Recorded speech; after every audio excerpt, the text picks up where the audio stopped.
ভাই, তোমাকে নিয়ে আমার এত আশা ভরসা, তোমার সঙ্গে এই একটা ছোট কথা, এত কুরুচিকর কথা তোমার সঙ্গে বলতে হবে আমি ভাবতেও পারিনি। ছি ছি ছি ছি, এই বংশের সন্তান হয়ে তোমার তোমার এত অধঃপতন। আমি আমি আমি বলছিলাম, একটা কাজের মেয়েকে নিয়ে তুমি স্বপ্ন দেখছো, তাকে এত উপরে তুলেছ। ছি ছি ছি ছি ছি, আমার ভাবতেও খারাপ লাগছে দাদু ভাই। আমি তোমার একটাও কথা অস্বীকার করছি না, কিন্তু এইগুলো কোনোটাই তো তোমার রাতে না ঘুমানোর কারণ হতে পারে না। আমি যদি স্বপ্ন দেখেও থাকি, তার জন্য তোমার সারা রাত জেগে থাকার চেহারা হতে পারে না। আমি তোমার কি হয়েছে? সব ঠিকঠাক আছে তো? কিছুই যে ঠিক নেই দাদু ভাই। বাড়িতে গোলাপ ফিরে এসেছে আর আমি পড়ে পড়ে ঘুমোবো? চিনি সেই আলাপের মেয়ে গোলাপ, সে ওই সারদার কাছে সব শুনেছি নিশ্চয়ই, অতীতের কথা।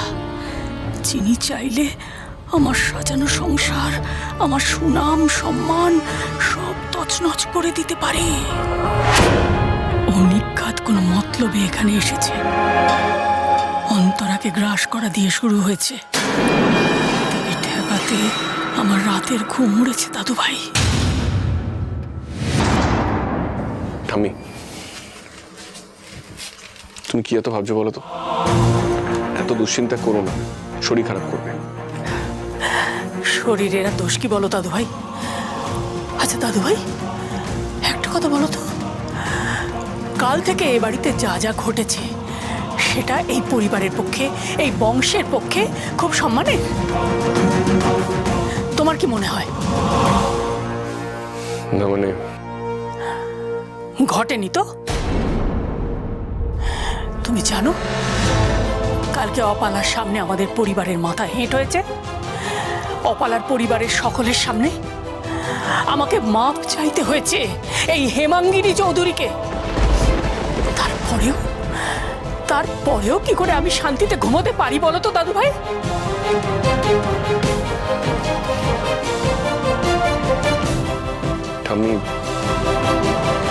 আমি জানি আমি কাল বিয়ের আশীর্বাদ অনুষ্ঠান নষ্ট করেছি, অন্যায় করেছি।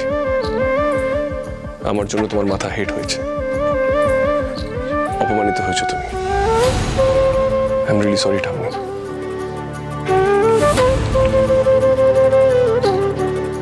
তুমি সত্যি দুঃখিত হয়েছো দাদু ভাই? তুমি আমাকে সন্দেহ করছো ঠাম্মি?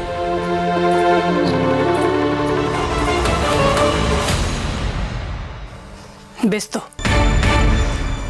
চিরদিনের জন্য আমার সন্দেহ তুমি দূর করে দাও। বলো কি করতে হবে? আমার ওষুধের কথা তুমি জানলে কি করে?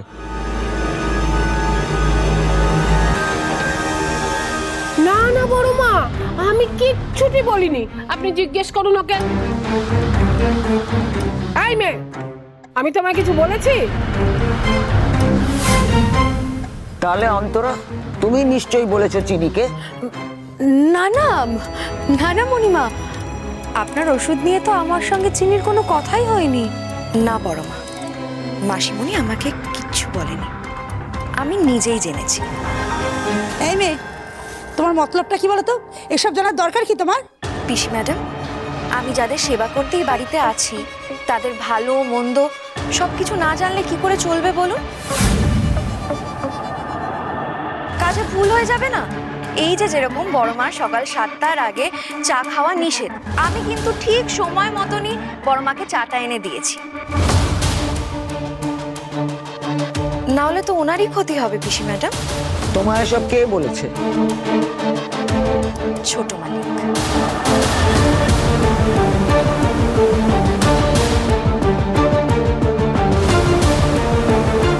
ধ্রুন ধ্রুন বলেছে?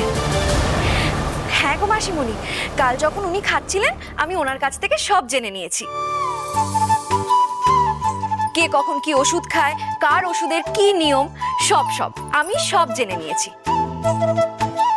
বড় মা, আপনি নিশ্চিন্ত থাকুন, আমার নিয়ম মানায় কোনো ভুল হবে না। দেখবেন আমি কাটায় কাটায় সময় মেনে চলবো। রোজ সকালে ঠিক 7টায় আপনার চা চলে আসবে। এই নিন আপনার চা। ব্রিলিয়ান্ট বড় মা, এইটা কিন্তু সত্যিই ব্রিলিয়ান্ট, টু গুড।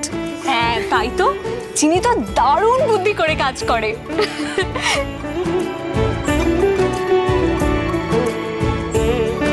বড় মা, আমি এত গুছিয়ে সব নিয়ম মানছি, সব মনেও কিন্তু আছে। এবার আপনার মনে হচ্ছে না তো যে আমার মাথা ঠিক নেই? কি চালাক মেয়ে রে বাবা। না না, এ মেয়ে গ্রামের সহজ সরল মেয়ে নয়। এবং ঠিকই বলেছে, এর অসম্ভব বুদ্ধি। কিন্তু ও আগেই আমাদের ওষুধের ঠিকুজি জানলো কেন? সব জেনে নিয়ে ওষুধের মধ্যে কিছু মিশিয়ে খাওয়ানোর মতলব নাকি? এইভাবেই প্রতিশোধ নিতে চায় নাকি?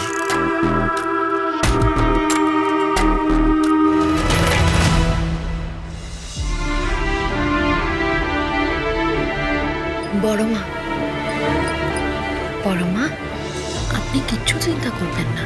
আমি ছোট মালিকের বিয়ে পর্যন্ত কিচ্ছু করব না। কি বললো?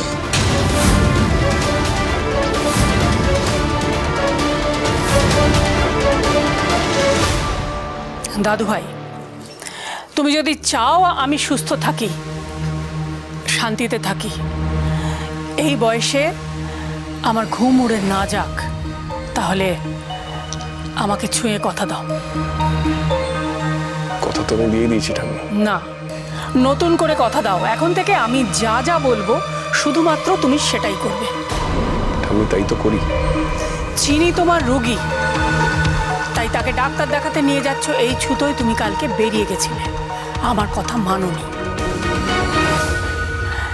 কিন্তু এখন থেকে তুমি আমার কথা অমান্য করার আর কোনো রকম নতুন ছুতো খুঁজবে না। আমি তো দাদু ভাই, আমি যা যা বলবো তুমি বিনা প্রশ্নে তাই তাই করবে। যদি আমাকে সুস্থ দেখতে চাও, যদি চাও আমি বেঁচে থাকি, তাহলে বেশ, তাই হবে। ছুঁয়ে বলো।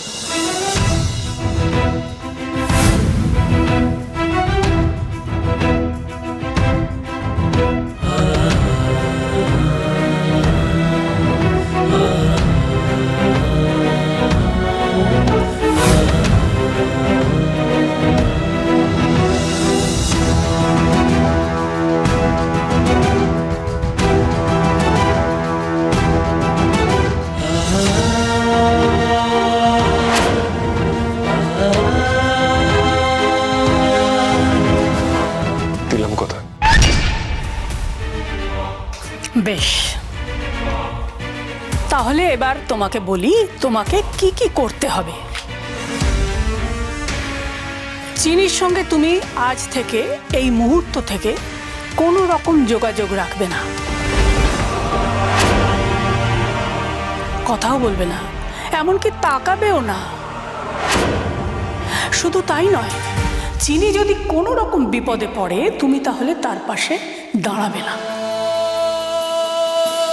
ঠাম্মি, বাকি সব কথা তাও মানে যায়, কিন্তু একজন বিপদে পড়লে তার পাশে দাঁড়াতে পারবো না, সেই কথাটি কি করে?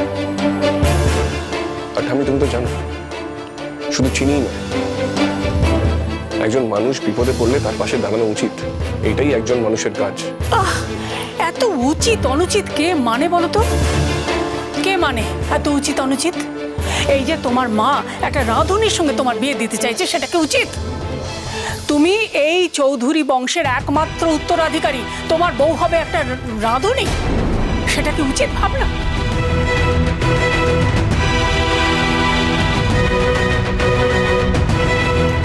দাদু ভাই, কথা দাও। কি বললে তুমি? ড্রোনের বিয়ের আগে অব্দি কিছু করবেন, তার মানে কি?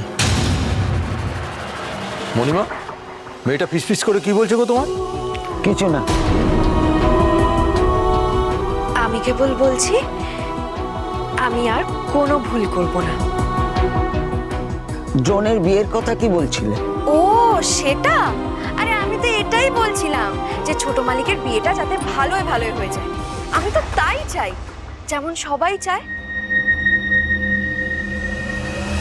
তাই না বড় মা? আমি তো এই বাড়ির কাজের লোক, কাজের লোক হয়ে কি আমি অন্য কিছু চাইতে পারি?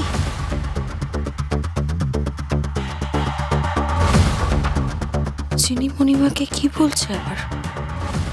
ঠাকুর দেখো যেন আবার কোনো ঝামেলা না হয়।